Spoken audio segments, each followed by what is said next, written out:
सुप्रभात बच्चों, आज हम पढ़ेंगे संबंध बोधक। पाठ का नाम है संबंध बोधक। यह भी अव्यय का ही एक भाग है। अव्यय अभी मैंने आप लोगों को बताया था पिछले ही चैप्टर में कि अव्यय क्या होता है। वो शब्द जो कि संज्ञा, सर्वनाम, लिंग, वचन, कारक के आधार पर अपने आप को परिवर्तित नहीं करे, वो अव्यय कहलाते हैं। इसके ही संबंध बोधक आज हम चैप्टर को पढ़ेंगे।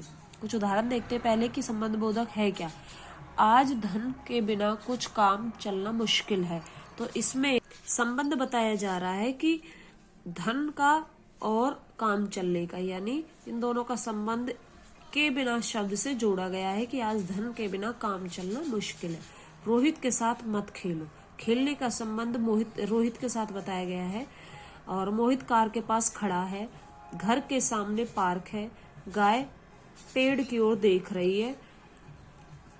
तो देखिए, के बिना, के साथ, के पास, के सामने, ये संज्ञा सर्वनाम शब्दों का संबंध स्पष्ट कर रहे हैं, यानी ये अन्य शब्दों के साथ इन शब्दों का जो है वो संबंध स्पष्ट कर रहे हैं।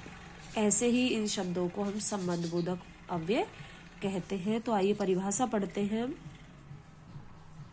एक और मेन बात है, यदि इन पदों को वाक्य से निकाल दिया जाए तो शब्द जो है, वाक्य जो है वो निरर्थक हो जाएंगे। इन पदों का यथास्थान प्रयोग करने से वाक्य अर्थपूर्ण हो जाता है। जैसे आज धन के बिना काम चलना मुश्किल है, यदि हम इस संबंध बोधक वाक्य चिन्ह को निकाल दे, जैसे आज धन काम चलना मुश्किल है, तो ये निरर्थक वाक्य बन जाएगा।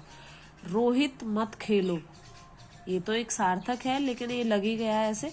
मोहित कार खड़ा है। मेरे घर पार्क है। गाय पेड़ देख रही है। यहाँ आने हम आगरा में रहते थे। तो ये जो है कुछ निरर्थक वाक्य बन रहे हैं।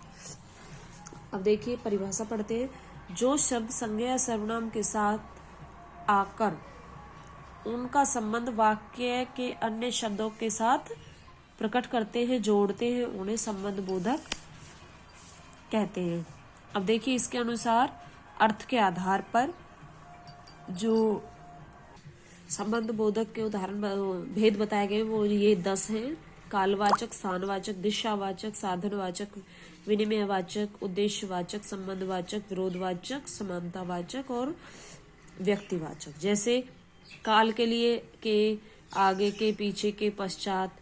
स्थान के लिए यहाँ, निकट, पास, भीतर, बाहर। दिशा के लिए की ओर, की तरफ, के पास, निकट, के निकट। देखो ये दोनों में है, स्थान के लिए भी और दिशा के लिए भी। साधन में के द्वारा, के जरिए, के सहारे, साधन ये।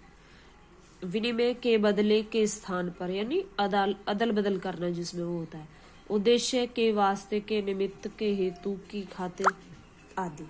तो ऐसे ये उदाहरण है। आप लोगों को ये नोटबुक में लिखना है कि संबंध बोधक की परिभाषा क्या है, उसके भेदों के नाम और उनके ये जो उदाहरण स्वरूप जो संबंध बोधक शब्द दिए हुए हैं। ठीक है। अब देखिए हम क्रिया विशेषण और संबंध बोधक में अंतर देखते हैं। संबंध बोधक, घर के भीतर चलो, घर का और चलने का संबंध बताया गया। और अगर ये कहें भीतर चलो तो यह क्रिया की विशेषता बताई गई है। वह पेड़ के ऊपर चढ़ गया, यहाँ पे इन दोनों का संबंध जोड़ा गया है। और वह ऊपर चढ़ गया, तो चढ़ने का ये हमारा क्या बताया है, क्रिया विशेषण। ऊपर चढ़ गया। ठीक है। तो आप लोगों को ये लिखना है अपनी नोटबुक में। आपको समझ आ ही गया होगा। Okay, thank you.